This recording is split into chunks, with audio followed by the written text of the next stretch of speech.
Ungqongqoshe wezempilo uDokotela uZweli Mkhize uthi zisengozini kakhulu ekusulelekeni ngeCovid-19 izisebenzi ezenza umsebenzi othathwa njengomqoka.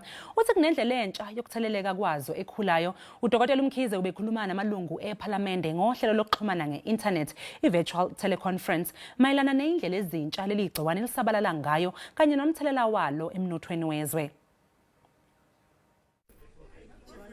Umkhize usebenzise elithuba ubongoza abaqashi ukuba babonelele abasebenzi ngezixhobo zokuzikhusela kule ntsholongwane. Ukutsho kungethuba abasebenzi abaliqela kulindeleke ukuba babuyele emisebenzini ngalimpela veki.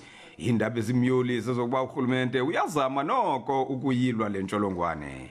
We are seeing increasing numbers from the public sector. That is for us quite encouraging.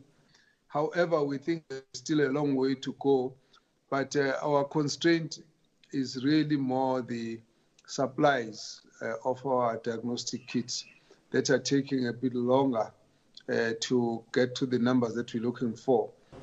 Nangona kunjalo amanani abo basulelekayo aya ngokongezeka kodwa ngokwenkcukacha ezidizwe lisebe lezempilo uMzantsi Afrika kubonakala ehlangabezana ngcono nale ntsholongwane xa kuthelekiswa namanye amazwe.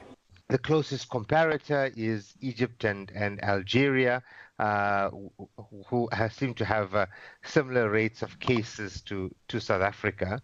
What's interesting, though, is if you look on the right of that, is the deaths, and you see that Algeria and Egypt are still higher than South Africa when it comes to deaths. Ukuzothi ngoku ingingqi yamazwe akwiSADC sele iqinisekise ngamaxhoba angaphezulu kwe-5,700 asele esulelwe yile ntsholongwane.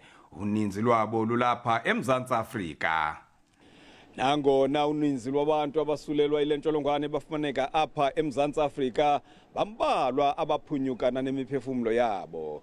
I-Egypt ne-Algeria ngawona amazwe apha abantu bafa khona ngesininzi kwelizwana lase-Afrika ngexa iNigeria ibonisa ubuninzi obusulelwa yile ntsholongwane. Ndingumanelisi Dubase weendaba ze-SABC eParlamente Kapa.